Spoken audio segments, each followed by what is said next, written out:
آیا په رښتیا سره محمد نبي د افغان مینوالو لخوا وهل شوی او که وهل شوی نو ولې؟ سلامونه نیکې هیلې د ویډیو شروع کېدو څخه مخکې زموږ د یوټیوب چینل پښتو ټاپ ټي وي در سره سبسکرایب او سره خوا کې د ګونګړي نشان وهي.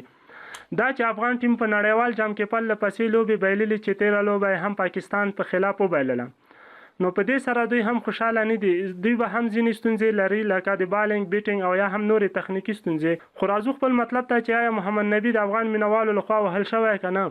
محمد نبي د هیچا لخوا هم نه وهل شوی او نه هم ډبول شوی دی. نن سبا په سوشل میډیا کې داسې اوازې دي چې ګین محمد نبي د افغان مینوالو لخوا وهل شوی دی. هر کله چې لوبه پاکستان وګټله نو تاسو به هم لیدلی وي چې د افغان تماشچیانو او پاکستان تماشچیانو ترمنځ جنجال راپورته کیږي چې په یو بل یې ګزارونه هم وکړل.